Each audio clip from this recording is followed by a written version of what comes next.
Welcome to the Excellence in Science and Technology panel.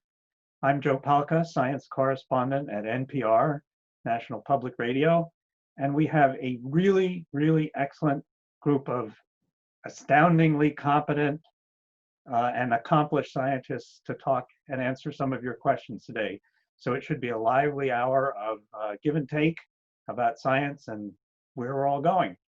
So with that, let me introduce the panel. First, we have Elizabeth Blackburn. She's Professor Emerita at UCSF and the Nobel Prize winner in Physiology or Medicine in 2009. Next, Marty Chalfie. He's a Professor of Biological Sciences at Columbia University and Nobel Prize winner in Chemistry in 2008. Then we have Alyssa Hallam, Associate Professor in the University of California, Los Angeles, and she was a MacArthur Fellow in 2012. Dr. Cato Lorenzen, University Professor, the University of Connecticut, and the winner of the National Technology and Innovation in Medicine. Is that right, Dr. Lorenzen? It's actually the National Medal of Technology and Innovation from President Obama. There we go, in 2014. And finally, my good friend, Dr. W.E. Murner, Professor of chemistry, yes, at Stanford University and Nobel Prize winner in chemistry in 2014. So welcome to you all. I have a series of questions from the finalists and I will put them to you. Some of them are very specifically directed at one of you, but some we'll just take a shot at. So the first question is from Manny Chadega. My question is, young people today are very concerned with the financial outlook of potential careers. What approach would you take in motivating people to dedicate their career to research in a specific field, despite there being no guarantee of financial success or world-changing breakthroughs? Thank you. Anybody feel inclined to take that one? Otherwise, I'll assign it to someone. Alyssa Hallam, you're looking nervous. I'll call on you first. Okay, thanks. I don't think there's really a guarantee of success in any field. And so I would say, in my opinion, I think the most important thing is just to do something that you're passionate about and, hopefully something that you think will make the world a better place. And I think if research fits that for you, then I think it's a great career choice. Anyone add to that? Dr. Lorenzen. Well, I need to reiterate that. And also let me, in terms of my students, a couple of things that I normally say to them. One is make no decision in life based upon money. And in your career, you'll have opportunities in terms of education, in terms of finance, in terms of jobs to have jobs that will make you more money, education that you'll have to take loans at. Don't make a decision based upon money. It should be based upon doing the right thing. And one of the things I say is if you do good things happen. And if it's the good and right thing to do, that should be paramount. And if you do that, the finances will follow along. And Marty Chalfie. So I would add one other thing. I want to keep going on Alyssa's comment. Nothing is guaranteed. You hear about Apple computers, but no one has heard about Raspberry computers or Pear computers or Avocado computers. All of those companies failed if they ever existed. We don't hear about that. We hear about the successes. The same way we hear about successes of Nobel Prize winners. But I want to take on one other part of the question, which is why do you want to talk someone into doing something? I don't want to talk anyone into any area, but I really do want everyone to have an opportunity to try doing research and just sample things and be able to see what the joy is that we all see. Okay, let's go on to the next question. This comes from finalist Neil Dogra. My question for you is, what do you see as the greatest obstacle to scientific advancement today? And how do you see us overcoming this challenge? W.E. Murner, maybe you'd like to answer that. It's a very, very good question. And one of the issues that we grapple with today is the problem that a part of our society doesn't understand science, or may feel that science is unfamiliar or strange or can't be grasped and so on. And I think what we really need to do is to counter that trend by explaining science in ways where everyone can understand it.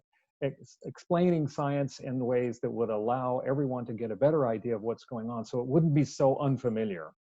Because we're just normal people like everyone else. It's just that we've dedicated our lives to doing science because we believe in science and what it can do for helping the world. So there's a way that we can address this issue by trying to make sure that we help people understand and explain very carefully the parts that may be complicated. In a very real sense, our decisions are based on facts and based on measurements and based on models and theories that can predict what can happen. And so this is a very, very fruitful way to deal with the challenges of our society. Elizabeth Blackburn, go ahead. I totally second everything that Dr. Mona has said, but I'd like to add something else. And that is, what is an obstacle to science moving forward? One of the obstacles is the illusion that we know something when we actually don't. And I think that's a trap that we can all fall into very, very easily. And so I think one of the obstacles that I find most important to overcome is to make sure curiosity stays very, very alive, be it in society in general, to try to understand what is understood scientifically and among scientists. So it's the illusion that we know more than we actually do. Dr. Lorenzen, go ahead.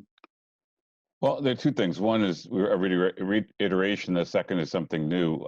I completely agree that I think that involving people in science early on, lay people, is important. We actually started something called the Regenerative Engineering Society. We call it the Society for All of Us. It's $20 if you're under 20 to join. We want middle school students to join. It'll be their first society. They get a nice plaque to get them involved. It's a society that actually not only engineers, scientists, clinicians can join, but we want lay people to join, and they become equal members, not side members, as a part of it. And we think it's important in terms of involving people very early on, but involving everyone in terms of science. So I think that's really important. The second is that I am concerned about what I call litter on the playing field of science. And that's the fact that there's now just so many different journals, there's so many different ways to publish.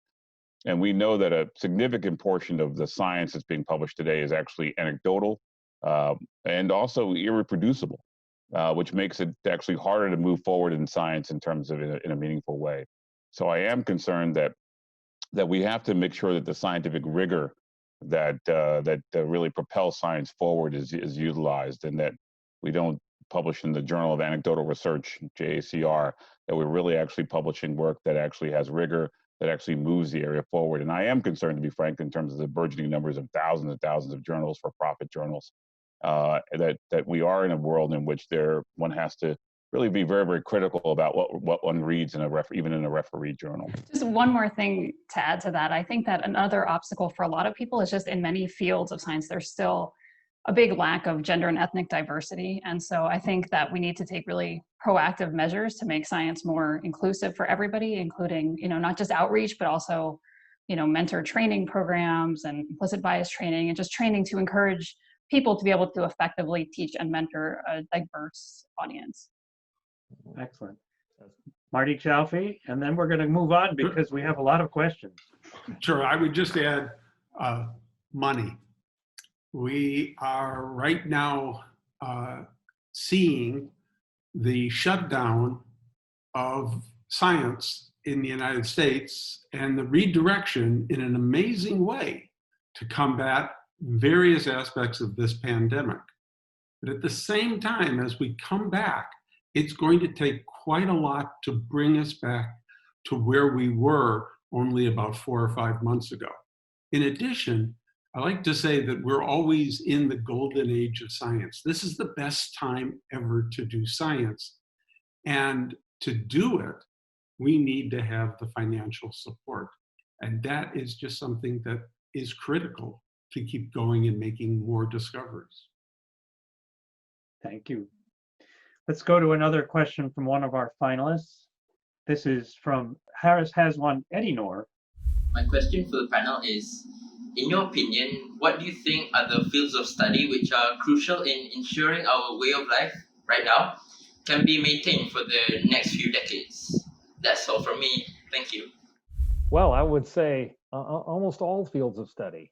Well, we need to have the broadest point of view to be sure that we have the tools, not only from the hard sciences, the physical sciences, but also from the social sciences and art and every other area.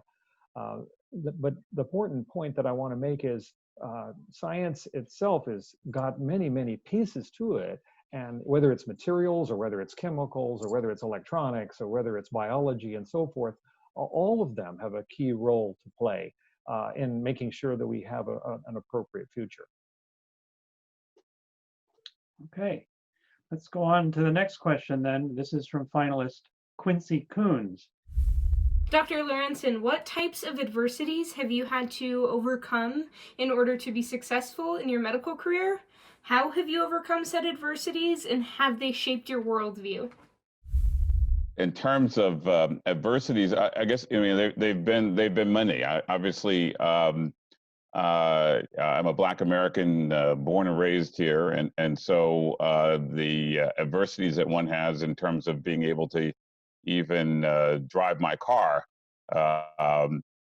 in America is there. I actually was stopped by police again about a month ago in terms of while driving, and so just in terms of the sort of the world that one lives in there. But even in terms of the environment, in terms of going to school, I've had walked into classrooms in which my way has been blocked by a professor in terms of not coming into a classroom. And so those sorts of adversities are there throughout.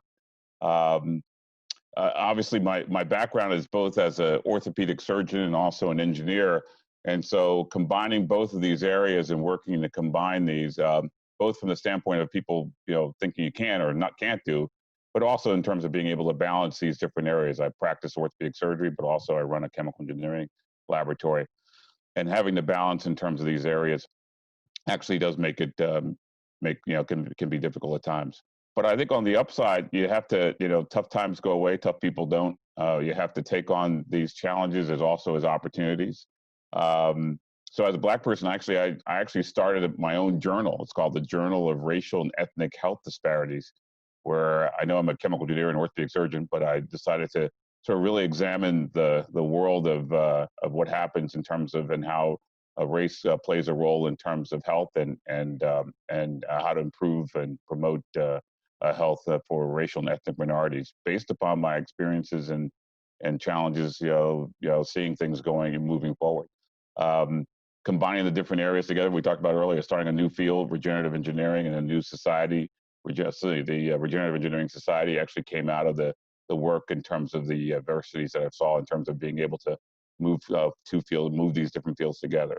So I think the answer is also these challenges are opportunities, and tough times go away, tough people don't.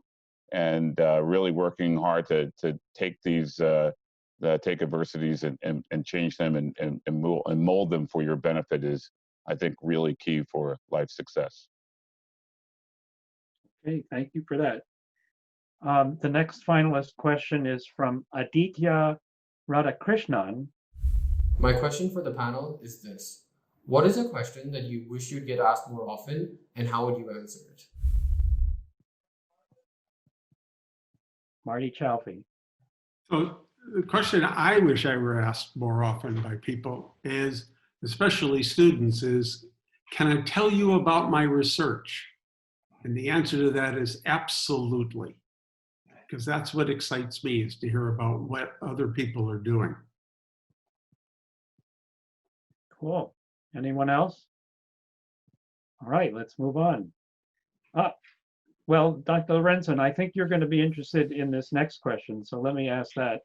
The finalist Ibrahim Al-Akash asks, do you think robotic surgery is as beneficial to patients as it is advertised? with the advancement of AI and intelligent software, do you think there could be an autonomous robotic surgical procedure in the future? Well, first of all, in terms of autonomous surgery and taking over for surgeons, all I can say is that I hope that if it does happen, all my kids have gotten their tuitions paid for. But in any case, I think that what we've seen in life is that the robotic surgery is really at its infancy right now, robotic technology. But it has enormous potential in terms of being able to move the field further. And I think it's the artificial intelligence portion of it which makes it exciting. Right now, when a robotic procedure is done, it's a static amount of information that's taken in and then produced. What if every time a robotic instrument does surgery, it learns something for the next time, which is not happening right now, but that will be the future. And once it learns something for the next procedure, I think that we will see a rapidly improvement in terms of the type of technology that's needed. I still think, and I think my orthopedic colleagues would say the same thing, I still think it's going to be a world in which the surgeon and the individual will have to have input, because no system will be perfect. And when we think about robotic procedures, there's always a bit of art that's mixed with the science. And it's that art that I think that humans will still have in terms of being able to be a part of the clinical solutions. Anyone want to add? Okay, let's move on to Edil Buyukol-Jigisley.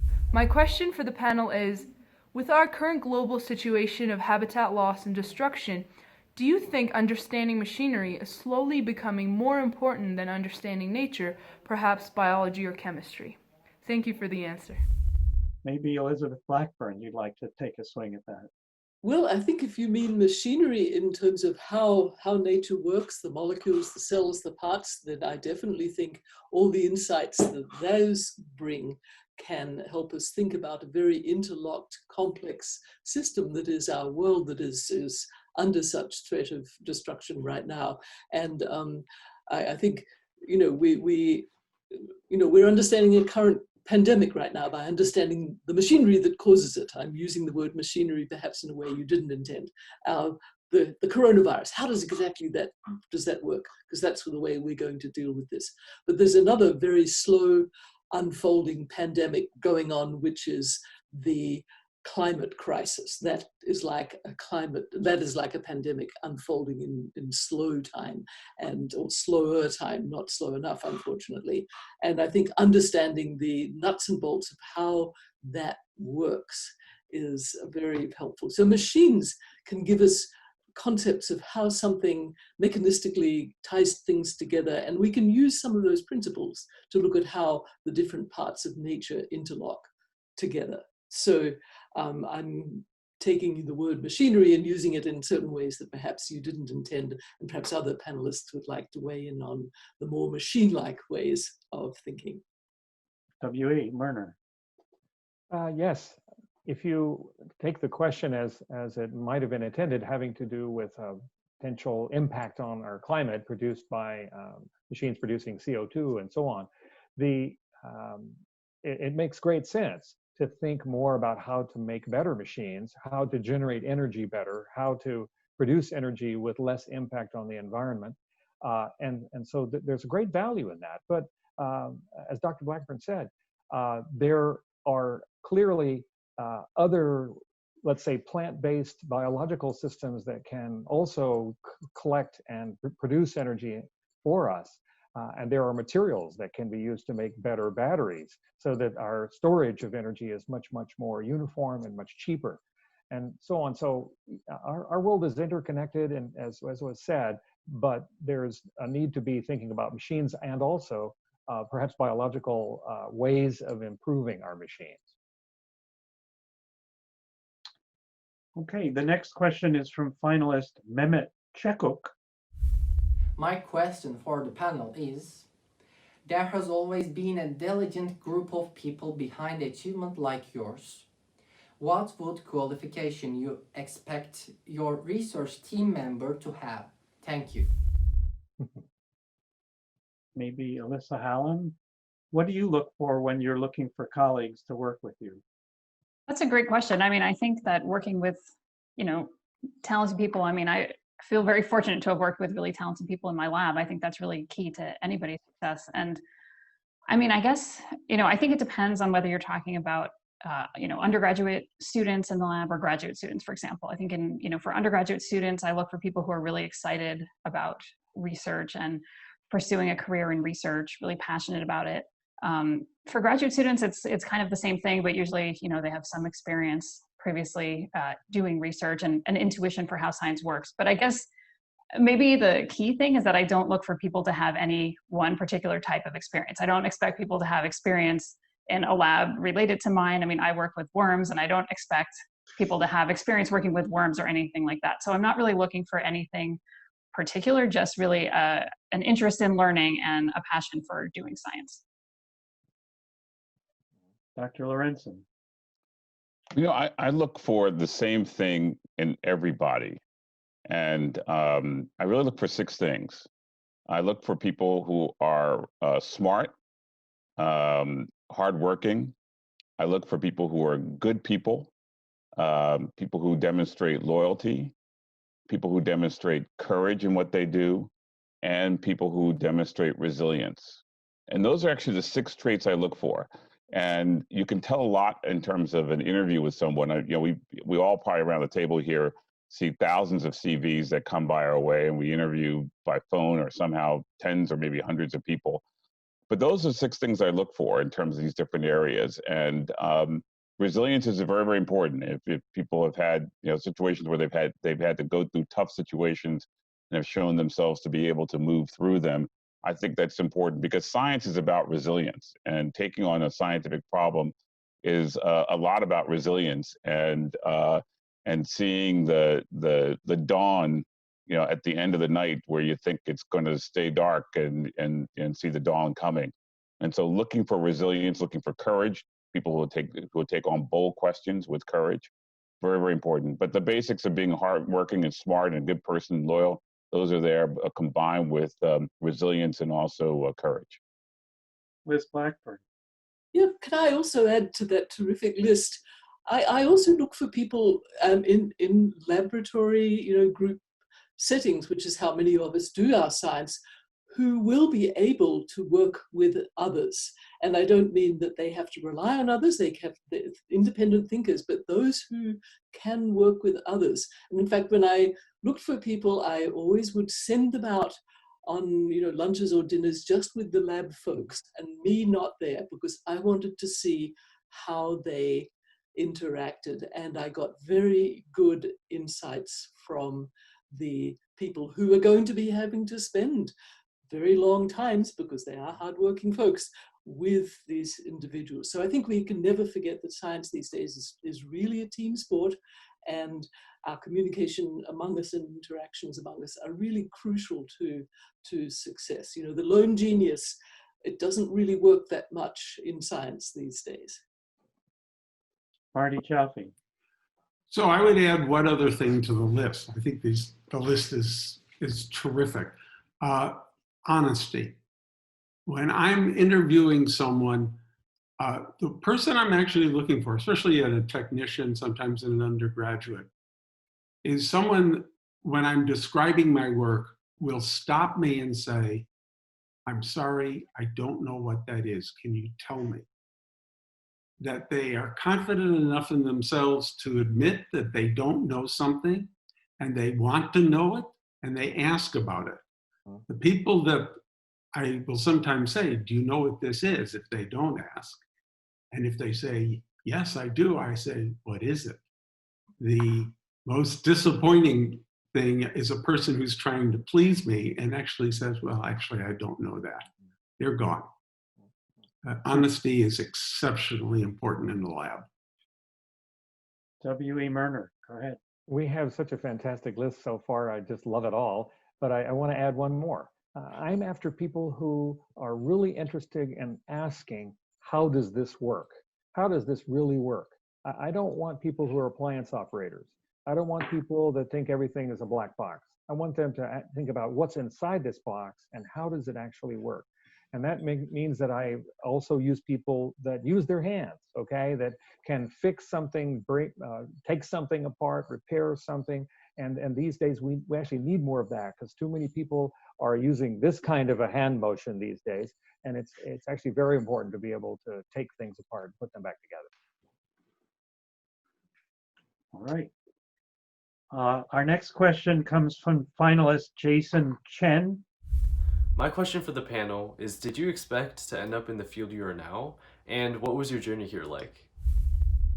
So which of you was planning to become a baseball player and got sidetracked by science? Dennis? Dr. Liz Blackburn. Well, when I was a teenager, I loved music above all things, and I loved playing classical piano. And I also realized I was nowhere near good enough. so luckily, I realized that, and I thought, okay, and I loved science. And I sort of figured, well, I could get by in science. Whereas if you weren't really, really terrific at playing the piano, you probably wouldn't have much of a career. So I guess science was my second best as a teenager, but it quickly became my first choice. Dr. Lorenzen. Well, I actually always wanted to be where I am right now, and but it took a long while for me to understand where I wanted to be. So my mom was a family medicine doctor, and my dad was a carpenter, and so becoming an orthopedic surgeon is sort of like advanced medical carpentry. So I think I pleased my entire family. I remember going back and telling my dad I was going to be a surgeon, and he said he was okay about it when I told him I was going to be an orthopedic surgeon and use a drill. He became very, very happy about that. And then I think that the influence of my mother, who had a small laboratory in the first floor of our house, her office was actually 3 floors, and the 1 floor was her office, the second, third floor is where we lived, and sort of seeing her curiosity about science. And so I decided to revisit some science roots later in my career, and that's when I really got turned on and realized what my mother had showed me. So I think that really made the difference there in terms of and combining. And I think that the message for this is really dream big, and think of whatever you're going to do, whatever you're thinking about doing, dream big. And if you dream big, you'll never really be disappointed if you dream big. Okay, fine. The next question comes from finalist Vivian Shinoda, who asks, does the length of the research period affect its consideration for international or national recognition? And do new inventions have an advantage over continued researches when it comes to Nobel Prize consideration? So inventions, I guess, are the focus of a Nobel Prize, if I'm not mistaken. Isn't that right, Marty Chalfie? It does say something about invention in Alfred Nobel's will.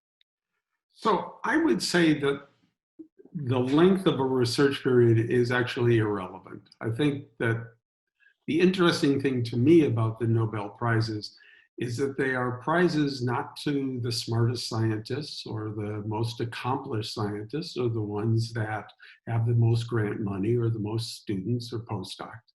They're to scientists who have done something that has had a profound effect on the way we do science or think about the world around us.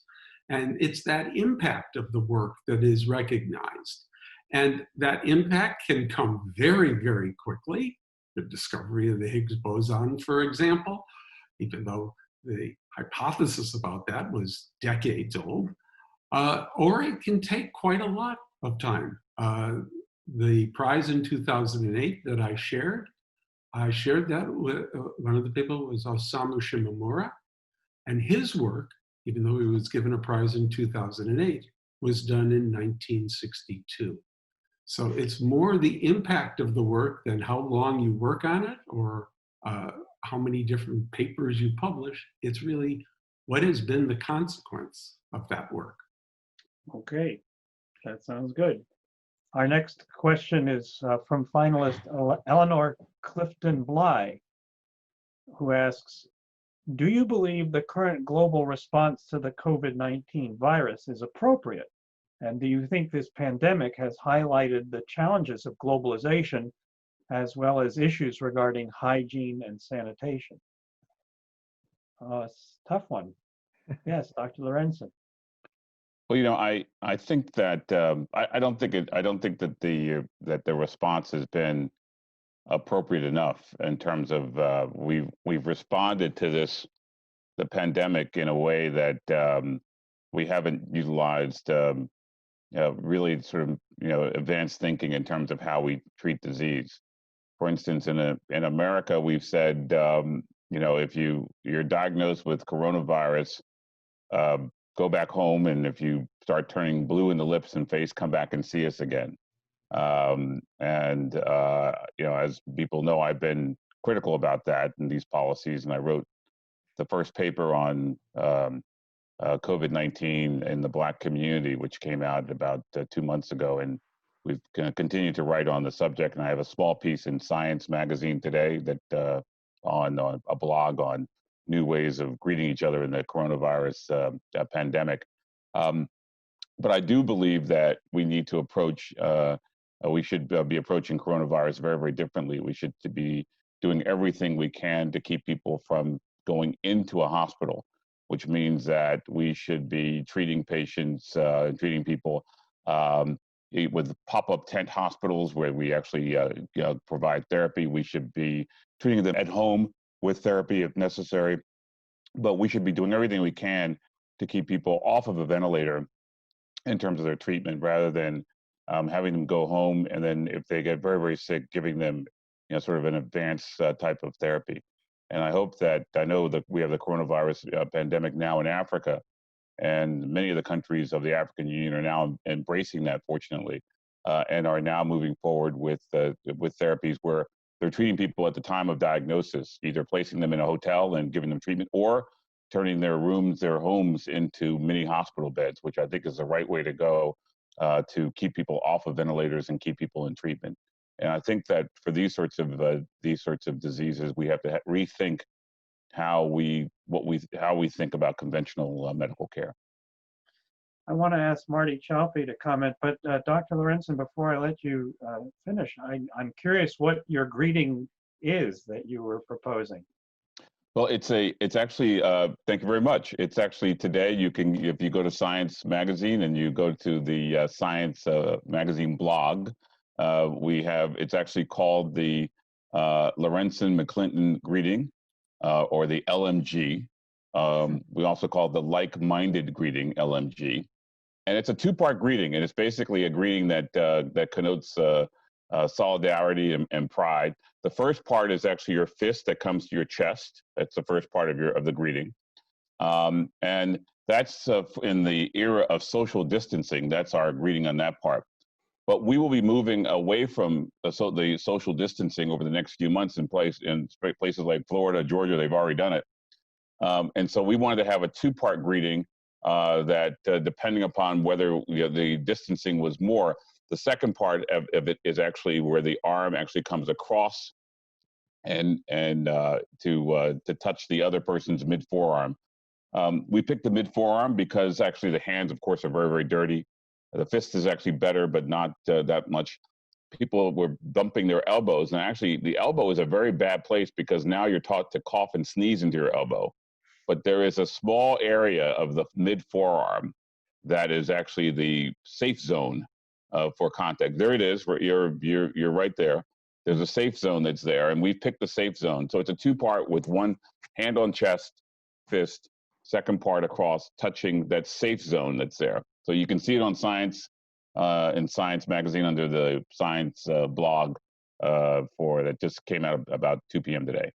I think we should all try it on our Zoom screens. So, Marty, you've got it. Yeah, part one is here on the chest, and part two across. Perfect. You mean across like at a 45, and your arm is at a 45-degree angle. We actually looked at the angle, and that 45-degree angle provides the smallest actually surface area on the mid-forearm for touching. And so that combination is we call the LMG greeting. Please, if you use it, please use LMG. I saw Martin Chafee right now calling it the MC the MC greeting. I know, but it's really the LMG greeting. Thanks. No, I think mine would be if we were still social distancing, it would be this and then that. That's Right. to keep the social distance. But I like yours very much. Sure, it's not liquefied modern greeting. Yeah. Sorry, say that again, WE? That's all right. Okay. So Joe, I'd like to answer this in a slightly different way. All of these points have been very good about the medical aspects of this, but I have a second job. In addition to being in a lab and running a research operation, I'm the chair of the Committee on Human Rights of the National Academies of Sciences, Engineering, and Medicine. And what we're seeing around the world in relationship to this pandemic is a human rights disaster. We see unequal treatment of people. We see governments repressing and censoring people that are saying things against or bringing up criticisms of the way they're treating people. There's a lot of human rights abuses that have come to fore, and there have also been there's the past history of human rights abuses, people that have been put in prisons because they were exercising their right to free speech or their right of assembly, or in the case of doctors, being able to treat people that are hurt, even if the government doesn't happen to like those people. These people have been arrested, put in prisons, and as we know from the news, prisons are unfortunate places where there are vast amounts of this disease. And most recently, there was a wonderful article on May the 6th in the Washington Post by Kenneth Roth. Kenneth Roth is the executive director of Human Rights Watch. And if people are interested, the title is called "We Can Beat the Virus Only by Protecting Human Rights." This is an exceptionally important thing. And especially, I think, for scientists now, because we're seeing that science is being ignored. We're seeing that scientists are being belittled or treated as if their opinions are not right, while at the same time, it's the health professionals and the doctors and the scientists that are doing the most to combat this pandemic. So there's a lot more that I think this has revealed about the inequities that we have in all societies. We have marginalized people. We have over 65 million displaced people around the world. These are people that are not getting the medical care that they need. This is a very unfortunate situation. The one good thing about this is that a lot of people are helping. And I'm sort of encouraged by the fact that people do want to help one another, realize they're all in this together. And what we all need to do is pressure our governments into doing the correct thing of treating everyone equally and looking at the science. Liz Blackburn, did you want to add? I agree, and I think that there's two aspects to this. One is, as you said, the admirable qualities that have been, surfaced, so to speak, that we see. And I think this is how people behave in the short term. Right after an earthquake in San Francisco, everybody was incredibly well behaved and wonderfully looking out for each other. And then after about 2 weeks, it had all gone away. The question is, how do you make this sort of thing stick? At UCSF, there's tremendous amounts of collaboration that just happened with incredible speed and effectiveness in terms of really trying to push ahead the basic science behind this, what's going on with this virus and all its interactions with humans and human cells. So it's like, this is wonderful. And somebody once said, how do you, never let a great crisis go to waste. And so, let's not let this go to waste. On the other hand, a clinical colleague of mine, actually somebody in Europe who I am in contact with and who's on the front lines treating patients as a clinician, and she said to me, every vulnerability that we have has now been unmasked. Excuse the pun, she wasn't punning. And I think that's the point, that this has shown up, and Cato was referring to some of this. These are things that have been problematic, and they're now being put into strong, high relief. And this is, again, so to come back to this, how do we make these realizations stick and not just go away when the crisis has, quote, gone away, which it probably will not with any speed? How do we take these things and harness them and actually turn them into something that can be in a much more sustained way, using what we've learned and eliciting the kinds of good behaviors that we've started to see people have in them, but which, are not so usually brought to bear when things are, quote unquote, normal. Dr. Lorenzen, you wanted to add something? Yeah, I just wanted to add, I agree with what's been said. And I think on the human rights front, I think that, we have a lot of work to do in America. And we point to the world and we look at the world, but we've got just a ton of work to do here.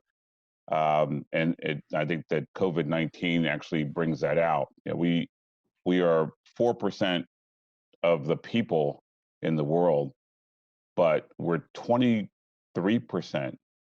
of the people incarcerated in the world. Almost a quarter of the world's population of incarcerated people lie in one country, in America.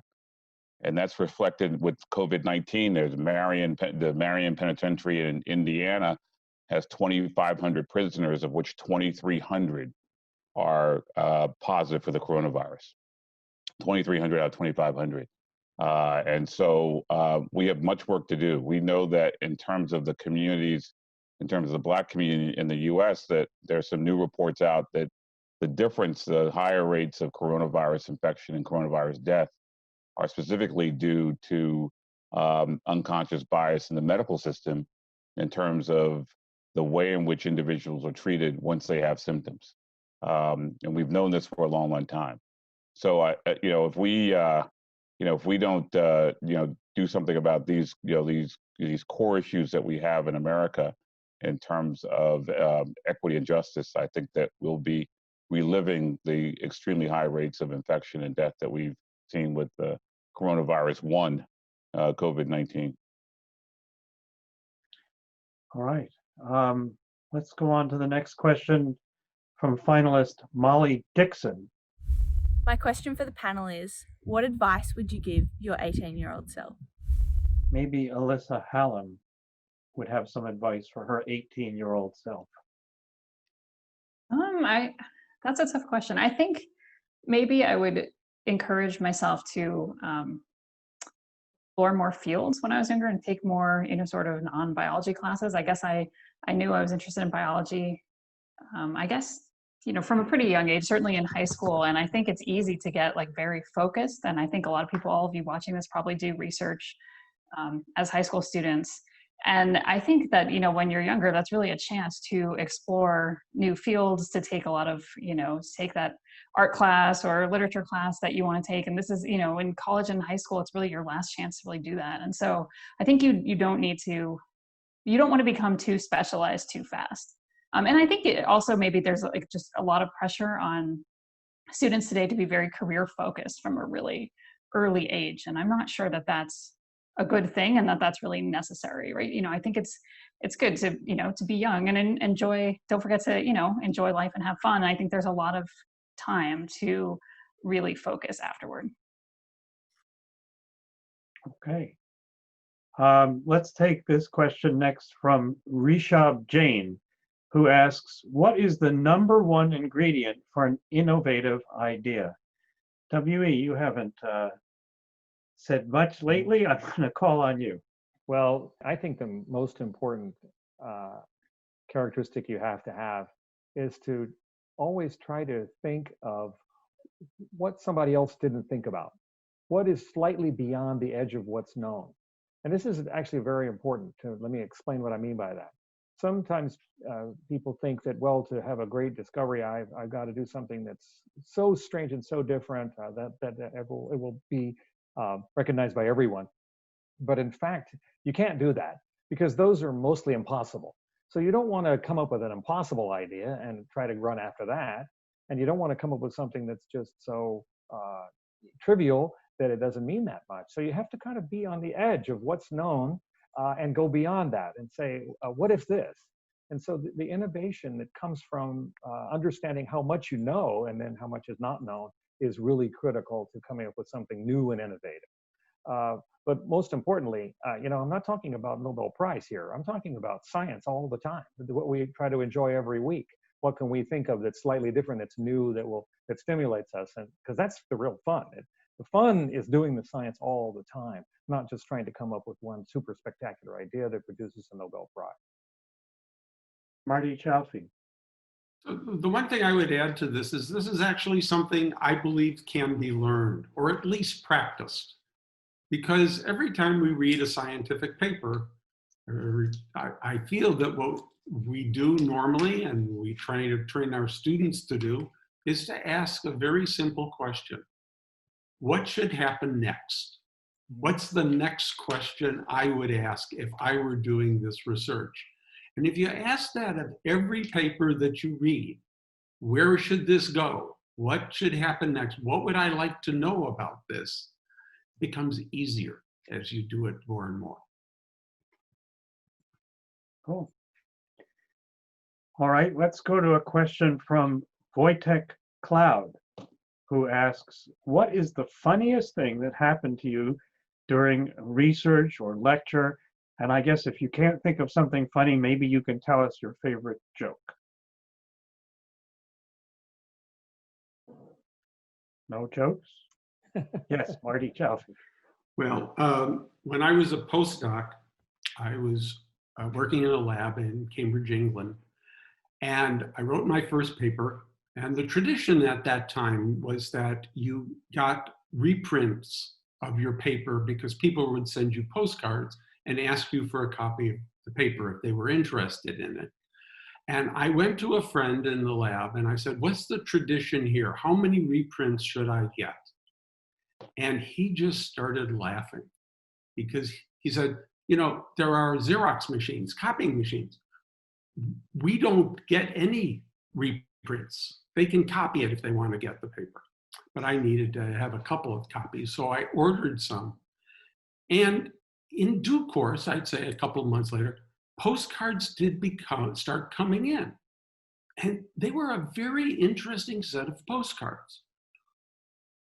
Most of them turned out to come from Stanford. And there were some pretty prominent people. The chair of pharmacology at the time, Linus Pauling, even asked me for a reprint of my paper. And I duly sent these out, only to find out months later that my friend I had contacted a former girlfriend who was a postdoc at Stanford, and she had gone around stealing the postcards from all these labs and sending them in. So no one wanted my paper at that time. And I have no idea what Linus Pauling thought when he got my paper on worms. That's a good one. Okay, let's go on to another question from Emma Kracha, who asks, what is your biggest regret? And how would you advise people in a similar situation to avoid that mistake? Liz Blackburn, you look like you've never had any regret. I'm just trying to think of which one. I think the one that I regret is that when I was young, I was very proud of being independent, and I wouldn't ask people for help or advice nearly as much. And now I'm smarter, and I do that, and I advise people who who are young and like me were finding their way in so many ways in science to ask for help. I think I was afraid because I was a woman in science, and I thought if I ask for help, then they'll just write me off as a completely helpless, hopeless non-starter. So I was afraid to ask for help. And in fact, the advice really that I give is that people love giving advice. People really do want to help. And so I always regret making my life much harder than it should have been when I was younger in science by not asking for help through some sort of misguided pride. Dr. Lorenzen. Well, I think my philosophy is a bit shaped around this concept of do you have regret, and it's shaped by a few people I've seen. First is Drake, who has said there are no mistakes, only lessons. And so, on one hand, I think there are no regrets; there are only lessons that take place. The second is Malcolm X, who once said, "Stumbling's not falling," and stumbling is not falling. And so I think that's very important to consider in terms of moving through life. The third is that there's a Zimbabwe proverb that's my favorite proverb, my daughter's favorite proverb. And that is, to stumble is not to fall, but to walk faster.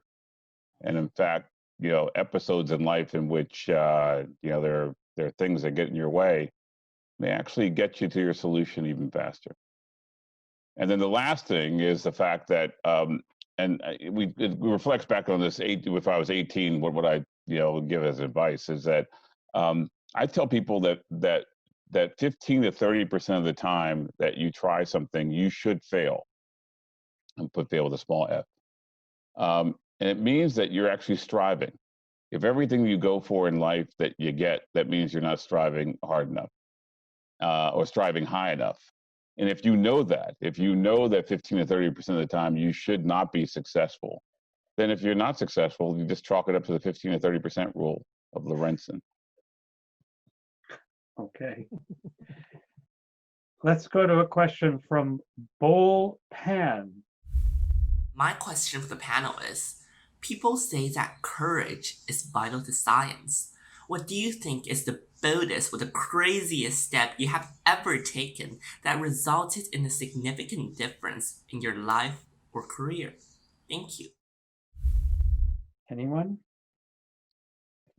WE, you look like you must have made a bold or crazy step at some point.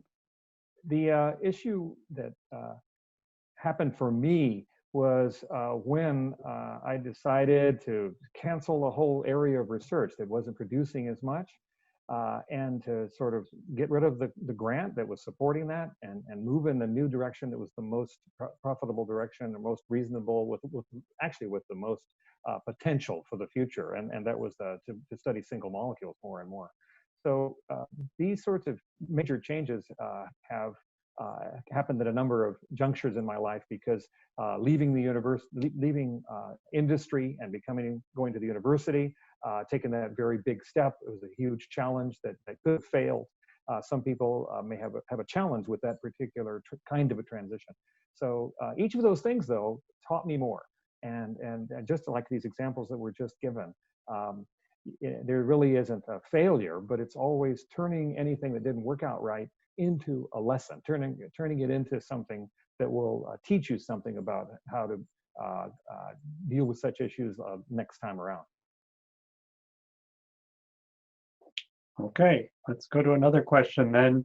How about Pranati Pilla, who asks, what activities did you do in high school or college to prepare for your career? Yes, I like that better. Okay, WE, do you want to try and take that question? Well, this is one of those fun questions, because I got involved in everything. I was involved in band. I was in all kinds of clubs. I was in all kinds of different activities, speech and debate, and so on, all at the same time, trying to do mathematics and do science and so on. And that kind of, if you like, thirst for many different fields, thirst for new things, went throughout my whole life later. Because starting out as an engineer, then I studied physics and mathematics, and then I moved into chemistry, and now we're doing biology. So the whole story for me has been a sequence of more and more, if you like, stints as a student. So that's one way that I can sort of answer that one. Marty Chaffee.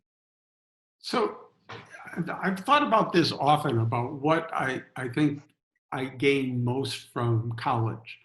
And I don't think it was my science courses.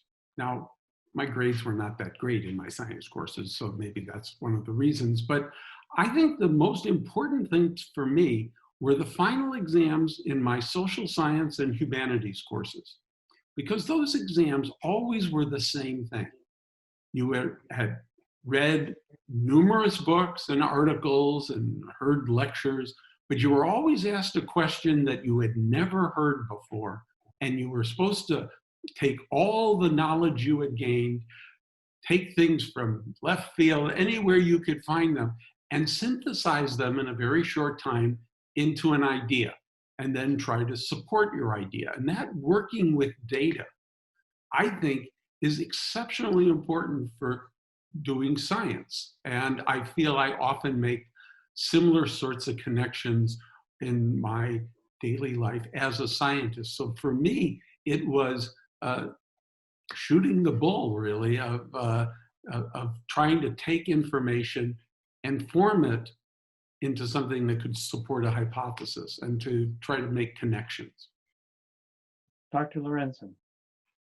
Well, you know, my college years, I studied at Princeton chemical engineering, and the first thing was studying really hard. And there's just no other pathway you have in terms of being successful than being as smart as you can. And so I spent just tons of hours pulling all-nighters. I'm not sure if kids know what that is yet, but you'll find out, in terms of working and in terms of school. The second was that we were actually not very rich, and so I actually had to work 4 jobs while I was at Princeton. I was a mailman. I worked in the library. You know, did a lot of different jobs, and so and that was a good time because I think I learned a lot. But the third thing, and I think that helped me a lot in terms of was growing up. I had my grandmother gave me some very early advice when I was and I don't know whether it was because she had some concerns about me growing up, but she always would tell me, always walk with someone who's smarter than you are. And I think she was saying it to help me. But I think that that was a piece of advice that she gave me. And so in college, I always sought out people who had different points of view, who seemed that they had a lot of insight, and I would walk with them and try to learn as much as I could from them. And I think that served me well. So always walk with someone who's smarter than you are. Okay. We only have time for one more question, and we don't even really have time for one more question. So you're going to have to give the 1-sentence answer, and it's not an easy one, but give it a try.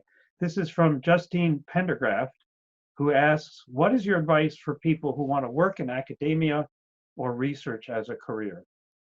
Alyssa Hallam, maybe a 1-sentence piece of advice. I think, people should do I think it's a great career choice, and people should do something that they're really passionate and motivated to do. And if that's, academia or research, then go for it. I think it's a great career. W.E., do you want to take a stab at it? Yes, I mean, the best thing to do is to follow your passion. You want to do something that turns you on every day, that makes you get up and get excited, and you will be excited about doing it. That's the best way to proceed. Dr. Lorenzen, your thoughts? My thoughts, I feel honored and blessed to be in academia because it combines so many different areas. First of all, you get to work with young people, which is fantastic. You get to teach, you get to forge new areas in terms of research, and in my case, work on developing products and developing new companies, because that's now part of the arsenal that academics has. And so I would recommend to anyone, without a doubt, that the academic route is something to strongly consider. Marty Chalfie. So I want to take exception to this line that's been said a couple times about following your passion. I know that for myself in college and for many of the students I have, when I say something like that or they hear a sentence like that, their almost immediate reaction is, tell me what my passion is. And I'll follow it. I don't want to make any mistakes. So I think it's sometimes, for people that do have a passion, it's wonderful.